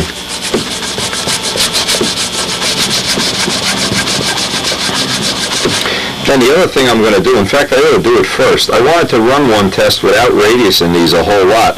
I think I'm going to radius these first, just because I don't want to. I know with that crease there I always get a little bit of a bubble. The resin doesn't want to stay down on that razor edge, so maybe I ought to do that first. See, I'm getting ahead of myself here. All these President Nixon calls. Believe me, that phone has not stopped ringing. It's unbelievable. Okay, so the first thing I'm going to do now is just kiss these off just a little bit, all these sharp corners, so that I don't have a 90. I have a point. I have a radius. This is the mandrel we made yesterday. And again, the reason for making this is we're running a materials test. Now Midgley is going to supply us with some solid Teflon rod, TFE, that we want to try to make the mandrels out of. But as a substitute, this is nylon or a Delrin, I'm not sure. We had this piece laying around, and I wanted to make a little mock-up test for the compression mold with the rubber. So of course I'll do the same thing I do always with this. The Pardo wax, 4 coats, and some PVA, and we'll be ready to make a rubber mold of this part. And this will just be for a test. This won't be for an actual part. Well, that's one of the parts we machined yesterday. Jimmy did all the machining, of course. Now the object here is to get all the radiuses relatively equal. And I'll have to cut one of these Brodak Primer sanding sticks to get all these little radiuses. I want to make sure I maintain the same radius so I don't have a kink there. And then the original part, of course with a milling machine, this is really a difficult operation. This is almost like a hand operation. And then I'll have to repolish everything. But just to get it all, try to maintain the same radius on all the high point edges. Nice trick for getting in these tight spots, either a little jeweler's file, or in this case a cut-up nail file, what we affectionately call Bud McKnight sanding sticks. You can dress that area off real nice.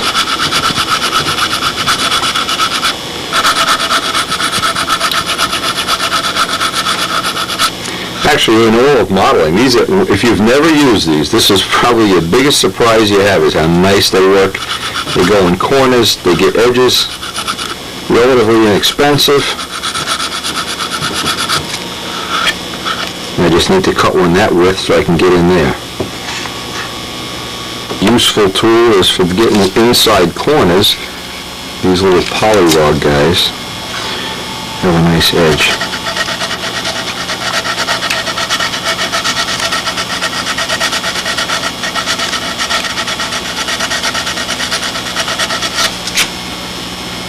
You want all the radiuses to be the same radius if possible. Little steps with this is, I have this little piece of motor mount that I machined up and some 600 sandpaper, and I can get right in that groove to get that radius, and this will polish at the same time. See, all sanding and all removing of material, basically, if it's balsa wood, corian, aluminum, it doesn't matter. If you can figure out the right way to get the radius or the angle, the rest of it kind of follows suit. And again, I have put so much time, and really at this point so much money into this mold, that I really want these parts to be knockout, drop dead good. I don't want to set just something that'll be good enough, and I don't know, a lot of people approach it that way. I want a polished edge on everything. I want Bill Hummel to be impressed when he sees these. Anyway, there's a lot to learn from mold making, and I always enjoy watching Jimmy work. You may be thinking, well, why don't I go down there and run the lathe? Well, you know why? Because Jimmy's better than I am. And even though I can do some of this, having a professional like Jimmy, who is the ultimate craftsman, I mean, he takes his time, and I love to learn from him. And part of when I go down there, part of the thing I like to do from a session when I spend the whole day there is come back knowing something I didn't know when I went down there.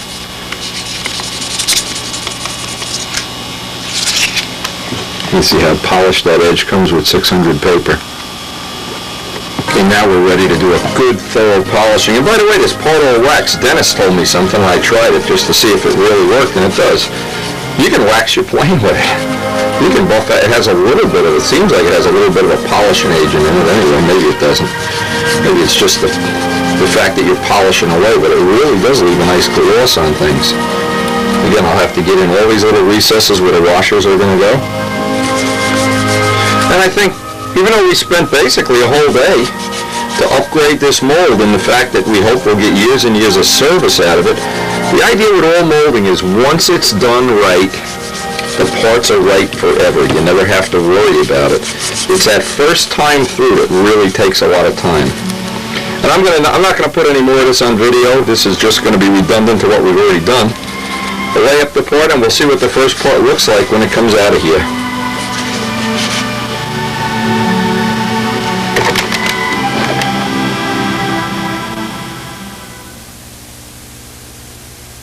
Do while that's drying, while the PVA is drying. I'm trying to get a schedule going so something is always drying. I want to get this attached in here. I think I can use clay. And I want to make a tube around it so I can pour the molding rubber in from this side, and then I can set this aside to dry, and while that's drying I can work on the Spitfire. Okay, what I did, I just want to make sure none of that molding rubber gets back down onto the table. I just attached this with some thin CA so I get the minimum radius there. It doesn't interfere with the actual mold. Now I can lay out the tube on top of this, just about the height of this. And in the past I've used plastic tubes, mailing tubes, any tube you can get, plastic jar, it wouldn't even matter. Because what we're going to do, and this is part of our experiment, and then, you know, this is like most of the time that I've been able to make a rubber mold for the outside, I want to be able to lay my material on here, whatever that material is, and then compress it into a rubber mold to squeeze out all the resin. So this is more of a test than anything else. And what I expect will happen if I can successfully do that, I'll be able to make pipes that are a lot lighter than the ones on the market right now, considerably lighter, because the shortcoming of the other pipe is there's all these little millions of little pockets that are just filled with resin and they're no strength at all. Again, we may not get this to work, but we'll sure as hell give it a good test if we can here.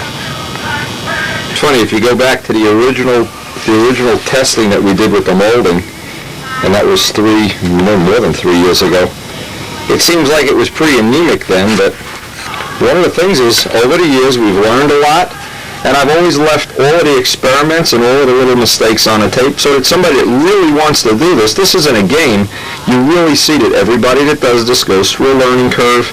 You go through a time when the parts don't release, when everything, and then all of a sudden, it's doable.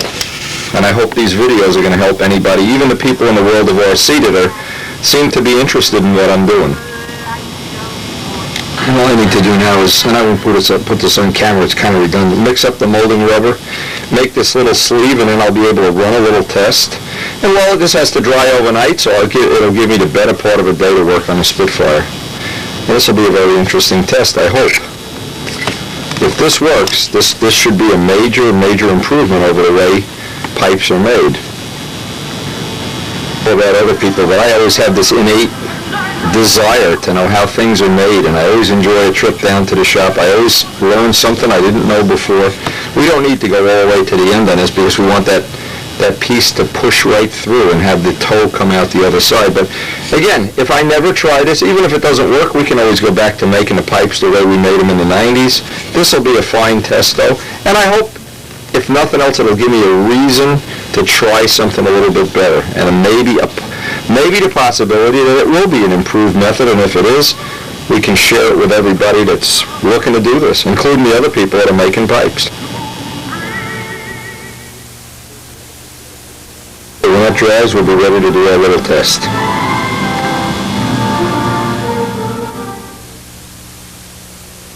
In that pour, I have a little bit of molding rubber left over. I didn't plan this, but since I have it, one of the things I wanted to do is make a little casting of these. These are the back plates that fit on precision aero spinners. They're really nicely made. I wanted for a long time to try to make one out of carbon, resin, out of something. See if I could make one lighter. These are the heaviest part of the spinner. Again, since they're not available in magnesium in this size, I asked Randy about it already, I I may as well use up the molding rubber. I'll make myself a little dam, and I can make a little impression of this. This will be like a free lunch thing. It's never a good idea to throw this away. Always find something you want to make a casting of. I just need to build a little dam around it so I can fill this up. Like I say, anytime I have a chance to make an impression like this, I don't know if this is going to be even worthwhile. But yet sometimes you make a part. I made some wheel parts years ago, and they were just as heavy when they were made out of plastic. So, but aluminum, there's a chance we can make this part a lot lighter if we can get the amount of carbon relative to the amount of tow. If we can do that 50-50 thing, we have this little impression. This is kind of like a free lunch thing. And one of the things we want to make sure is we get a flat top on this, because we're going to be referencing off of this when we do the actual making of the part. So I want to try to leave as much of this intact as possible. But again, this is free lunch.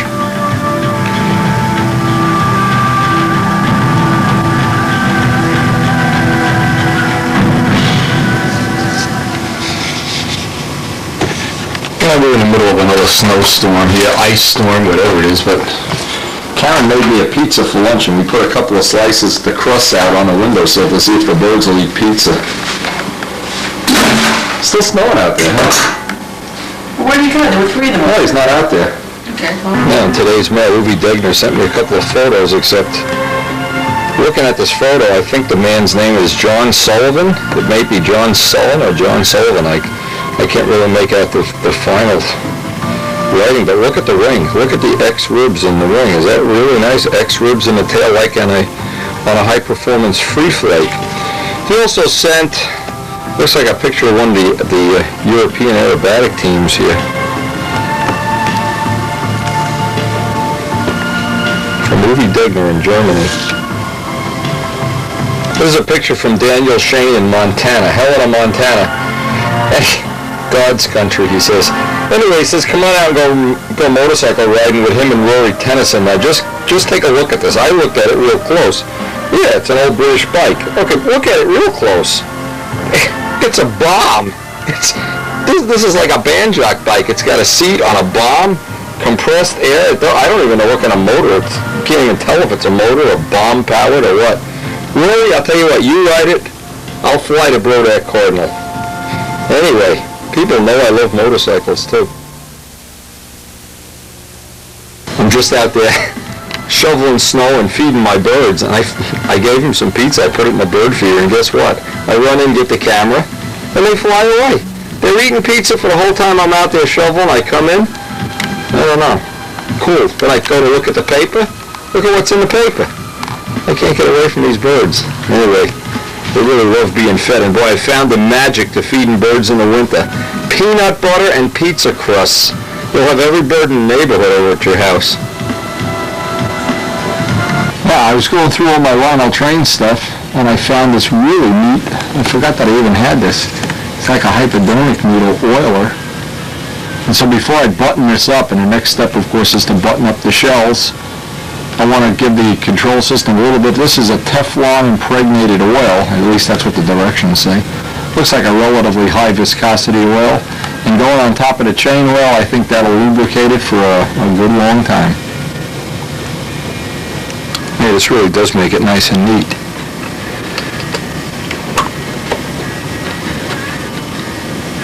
Anyway, cool little thing. It's only a couple of dollars too, and it makes it, I don't think I'm going to get one of these for my toolbox. Nice little oiler. Any place they sell model railroading supplies, they have these. It's just for a couple of bucks too, and it's full of oil when you get it. Next step I want to put is the cowling in place, and the bottom block, and the tail wheel. I want to test fit them in, so the first part of that is to get the tail wheel in position and use that geodetic, that former that the tail wheel is on as a geodetic former to stiffen up the back of the fuselage. I want to make sure I don't get any glue. See, one time I was doing this, and I had the hatch in place and glued the tail wheel in, and they glued the hatch in. I want to have that out of the way. I can do a little trimming on this. In fact, I don't even have to trim it. The location of this former because it's in a geodetic angle, it adds a lot of rigidity to the back of the fuselage, and I want to get this part stiff first, so when I flip it over and put the X members into the fuselage, this is already in alignment. I want this to be the final alignment, to be the top of the fuselage. The thoughts, a couple of free lunch things. I always try to make the tail wheel, unless it's a swiveling tail wheel, so that the wire is on the outside of the circle. This way, if this little piece of solder comes off, for whatever reason, but the wheel doesn't, the centrifugal force holds the wheel in place. Also, the side of this that the wire is pressed to, it presses against the plywood, it doesn't pull away from the plywood. I always use this for the bumper.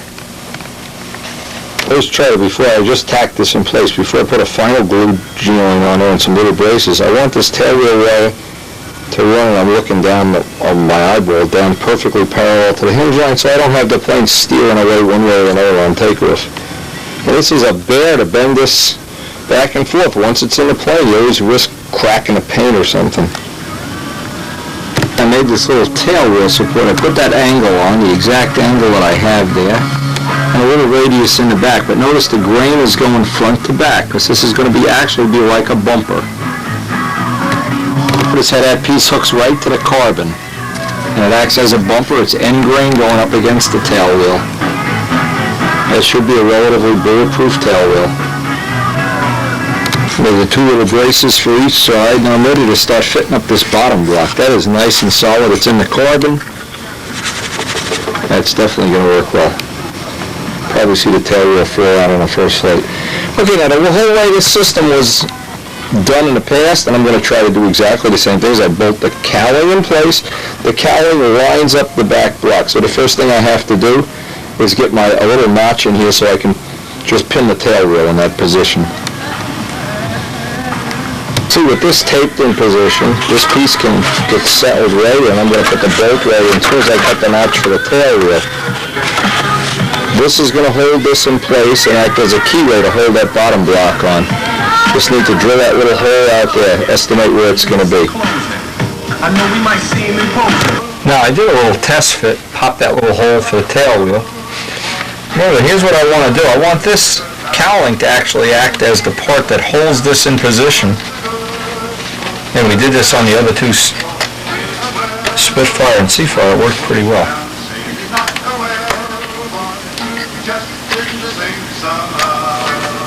Okay, now we know this is going to need to be squeezed in just a little bit. Get the alignment right. And I want to make sure I got tape holding that down.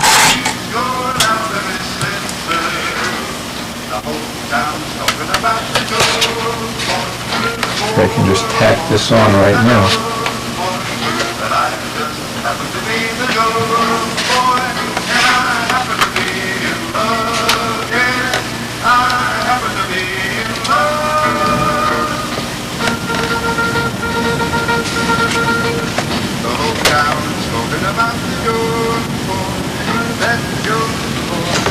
What I try to do is, once this front is tacked down, then I try to take about a 6-inch piece at a time.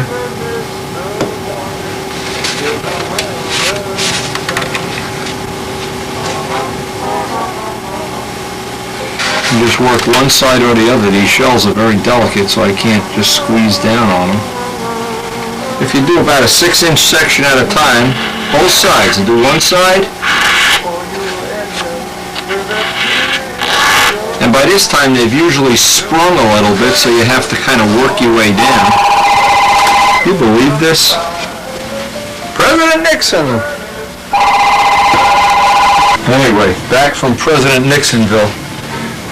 What I've been doing is just going down a couple of inches at a time. These shells, like I said, they're really delicate at this point in time.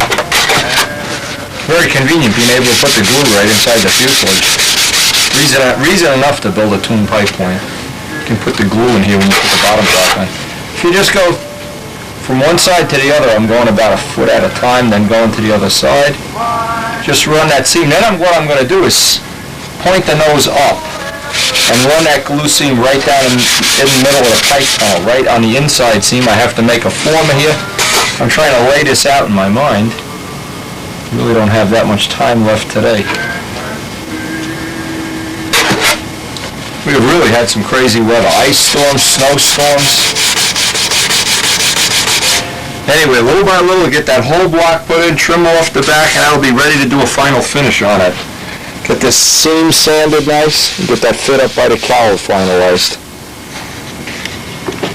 Okay, I got the whole block tacked on in place now. It's not sanded in, just tacked on. I can take the cowling off and I can run that glue seam right down the inside. I can look right down the whole pipe tunnel, and then I have to make that little former that seals off this back area from the oil. So I don't know how much I'm going to get done tonight, but I want to start by just at least running that glue seam as the next thing.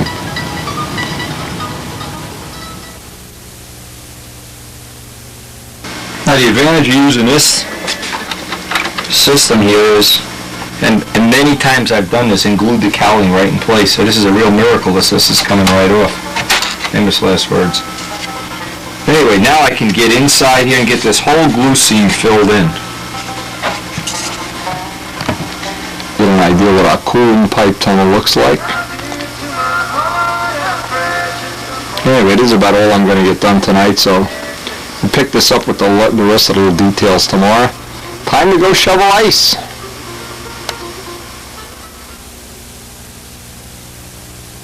Okay, look, Greg, check it out. This is what we look at breakfast. I put a pizza slice, part of a slice out there this morning. Look at this, look at this, look at this, look at this.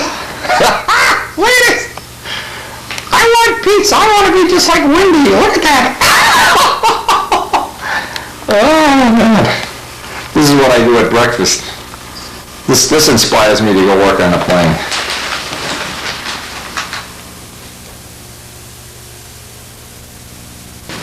These crackles, they love pizza. Whoops.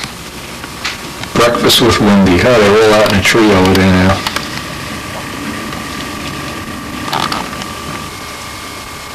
Breakfast pizza with Wendy in the morning. Look at these guys.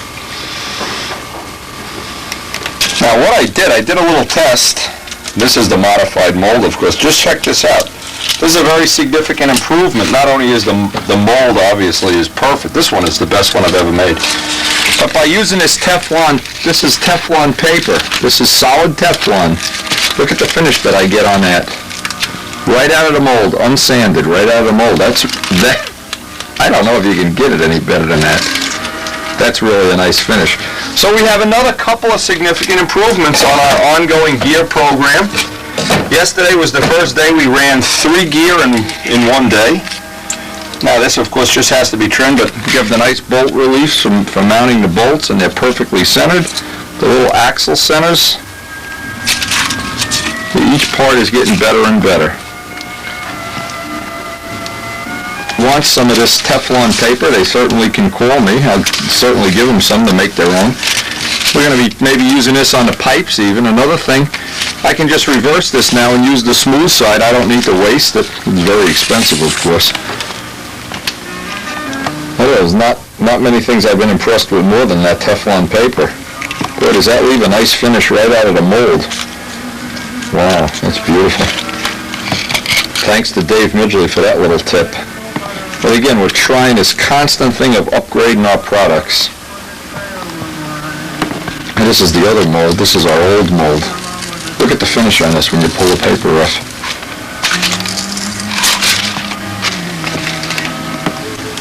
So every time, even though we spent a lot of time with this molding thing, I'm sure the people that are watching the tape, if they ever want to try it, or if you just want to watch me suffer along here, this is a significant improvement over what we had.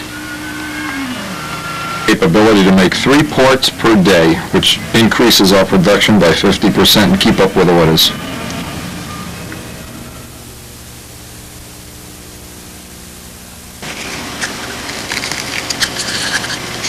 Now for the future we'll be able to, or at least have the option of, seeing if we can make some carbon fiber back plates for these Spitfire spinners. And obviously one of the choices this gives us is, if we're able to, we can make these for any spinner if they work, and if they don't work, I'm going to try to find out why and try to make it work. Anyway, we just have a free mold here with the extra molding rubber that we had the other day. because it's free lunch, I'll save this little box. I don't need the back plate. I have a spare one. What it'll allow me to do now, it gives me another choice. Anytime I have some extra mold and rubber, I can make this part. So if I ever want to, I'll have 3 or 4 little extra molds, and if I don't use them or if they're not practical, it didn't cost me anything. It's scrap throwaway rubber. The trick when you're making this kind of a part, this kind of a mold with a tube, when you're done, you just soak the tube. And usually the paper will, a little bit labor intensive, but you can get all the paper off this way. It's a lot easier than trying to pull it out. Just remember, we don't have any PVA or anything on the paper, so this allows it to just shred off little by little by little. Gives us one other choice. Assuming we're going to be able to use these in our pipe making, we're going to run a little test today. And with all these rubber ooh, perfect release. See how nice that released. Again, this is just one of the things I wanted to test. It's an idea I have of a way of improving the way tune pipes are made. May not work. May be a total failure. But I won't know unless I try it. And since we're in the middle of another ice storm, you may as well give it a shot. You want to get all this paper off of this, otherwise what happens, the resin sticks to this paper and then you wind up with like a porcupine at the end of the day. Now this will be ready for when I do this layup. I can use this as a compression mold. That'll fit right in there and apply some pressure. Now we have our first compression molded part in the mold right now. This is just a test part. And you can see the idea is obviously that the rubber acts like a compression, squeezing out all the extra resin, and it looks like it's doing that right now. So I'm going to just kind of squeeze it as I go. Again, if this works on a small part, we'll try laying up the big mandrels. This is a test. We'll probably won't get to see this on this video, but on the next one you'll see the parts that come out of this, and that little spinner back plate. Now back to work on the old spit. One of the things I always do is anytime I do any attaching of blocks, and I attached these last night, I wanted to see how, if I've maintained my tail. So a lot of times when you do that, the tail is off a little bit. Now this looks real good. And especially because we're using that thin tail, it should be very, very efficient. Look at that pipe tunnel. What I did, I reinforced the corners a little bit there. And the next thing I want to do is I want to take that pipe tunnel in the back and make that little former that fills it in and maybe get the rest of this sanded out in the rest of the time that's available today. I spend so much time on these carbon parts lately, I'm not getting a lot done on this.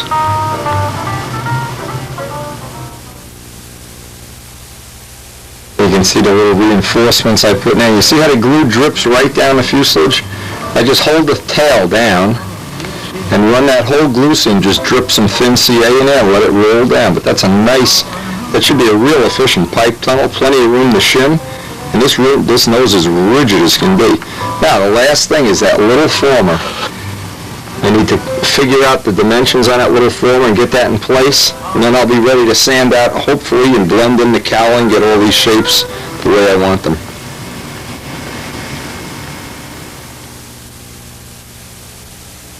Now, the only way I know that I can make a former, I need to connect these dots, and it needs to be on an angle, is I'll measure this dimension, put in kind of a half moon, make it oversized, and just keep sliding it in there until I can get that fit the way I want it. I want that to add a little support back there, too. This is the flimsiest part of the whole body here, these sides. So I want to add some rigidity back there. That former will help. Okay, this is the rough outline of this phone again. The rough outline of the part. Now, until I get it to fit, oops, I want a tight fit on this. I want to just take a little bit of material off at a time until I can get a nice tight fit in there. Grain going side to side. Now I want to run all the glue seams in this pipe compartment. Every glue seam to make sure I have that it's totally fuel proof as much as I can make it.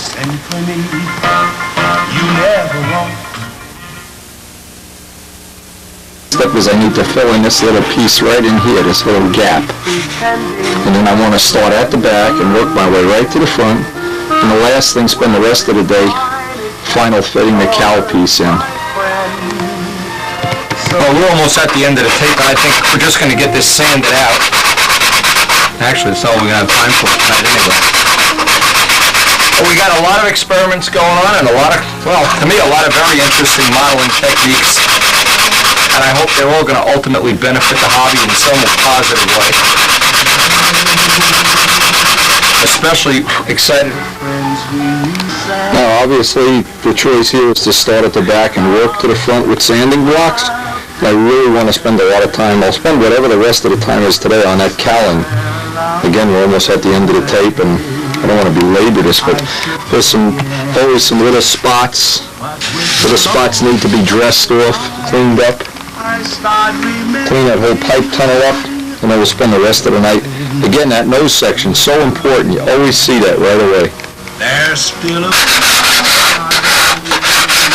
Again, I got to be real careful because there's a hard glue seam here.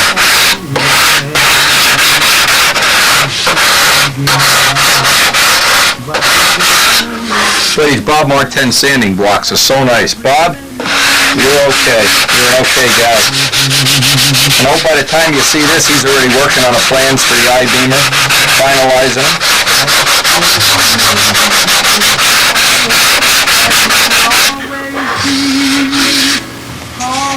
Okay, our final thing here is to just get the final sanding right around all these edges, all around the top. This is a perfectly smooth surface. That's going to just take a little bit of time. I'm trying to look for any little imperfection here, any little thing that doesn't meet the curve. Usually the best thing to do here too is your bare hand. You can find any spot on here that just doesn't feel right. Usually the glue seam will be a little hard. Once we get some dope on here, there are some fiberglass. There's glue seams here, right here. You can see right here there's a hard spot. There's a part where it just doesn't have the curve I want.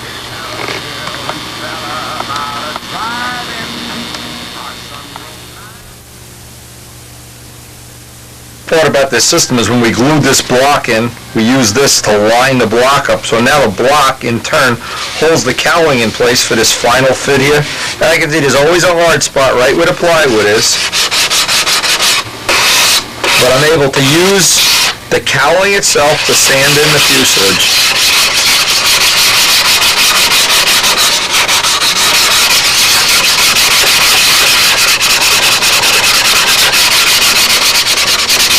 You really have to, I get excited now. It's really starting to just look like an aeroplane to me instead of a bunch of parts and pieces and ribs and fibers and everything. It's starting to really look like an aeroplane, so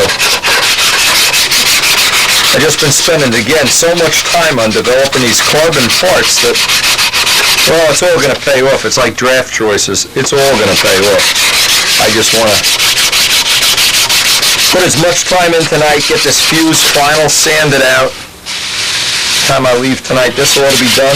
Well, we're at the end of this tape, but next time we actually get to do some work on this.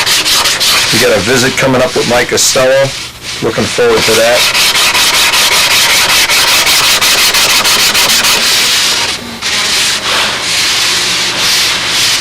Just the hand is the best thing to find any little hard spots. Anything that isn't just right, your hand will pick it right up. All this edge around the back of the cowling, what I've been trying to do is harden the wood up little by little because I don't want this edge to be soft. Even though this is all going to be glassed, this is cheap insurance. It's this edge I want to protect.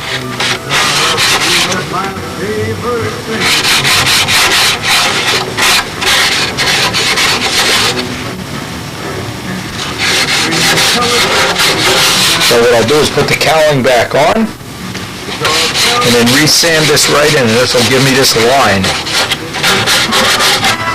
Probably the best tip you can pick up off the tapes, a lot of people have told me, is hardening the wood where you want to make a joint. In this case, we want to get this joint to blend. It's almost impossible when it's softwood, hardwood, softwood, hardwood. But by having it hard now we have a choice of blending this right in. or a better chance, I should say.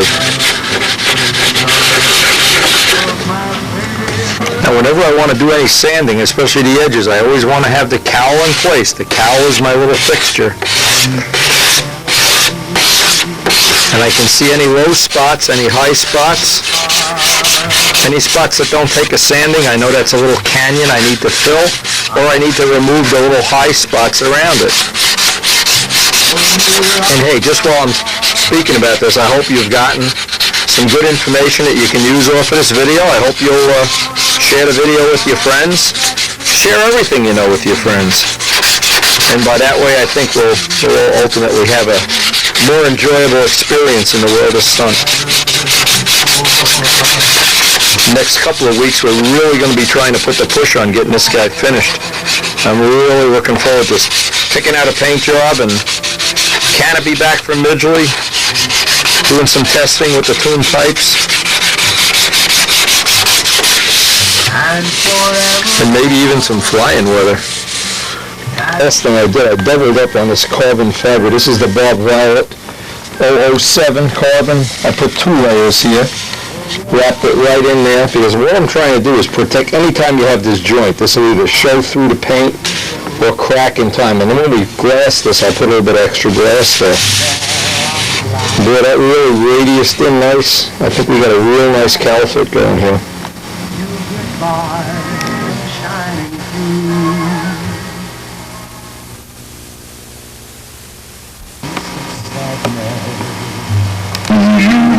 Keep on is still worth. Yeah, it's starting to look like an airplane at last.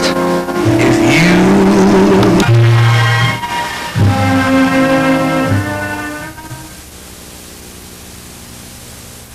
There's so much more to do on this, so much more.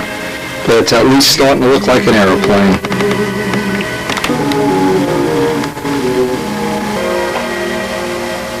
We have all the stuff ready now. We actually have everything except the mandrels. The final mandrels, and we'll be ready to start doing tune pipes.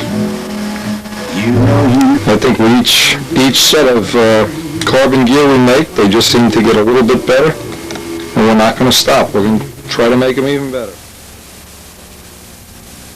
Again, thanks for joining us, and we're really looking forward to the next couple of tapes, cockpit detailing, canopies, picking out a paint job. won't you say that we please answer me, my love,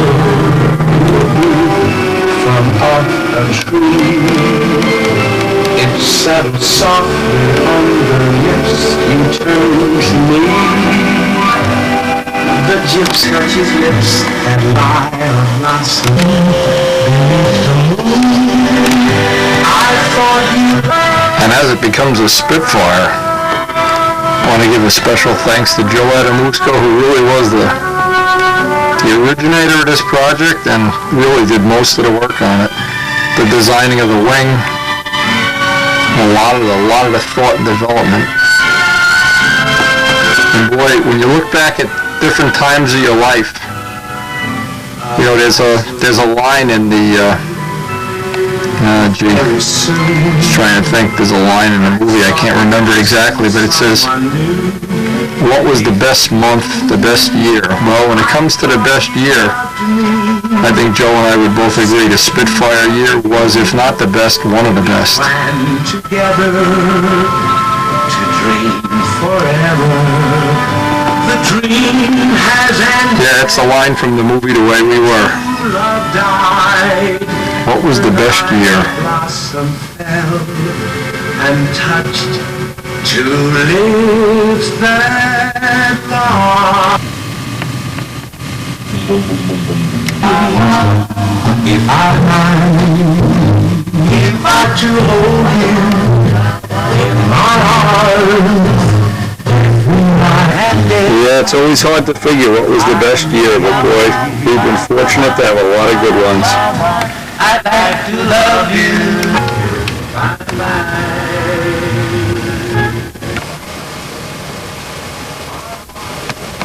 See you on the next tape.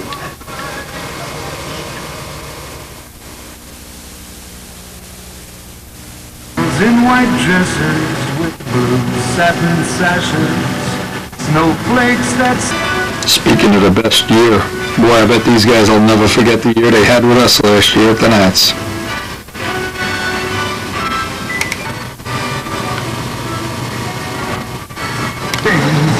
When I... Yeah, it's always hard to tell what was the best year.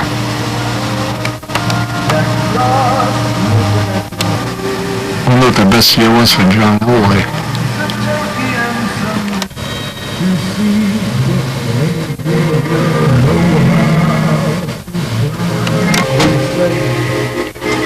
Think about that, the best year. Good thought for tonight.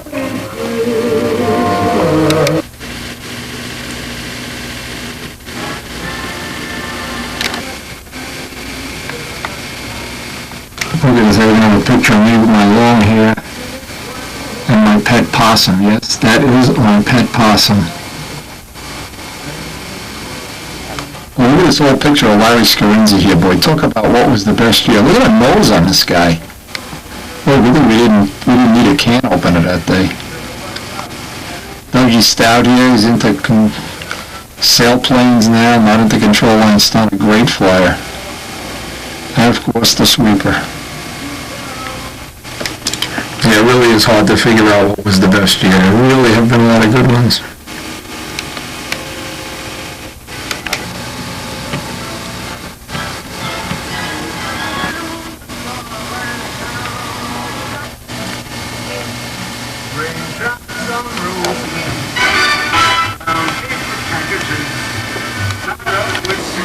Doorbells and sleigh bells and strips of satin sashes, no flakes that stay on my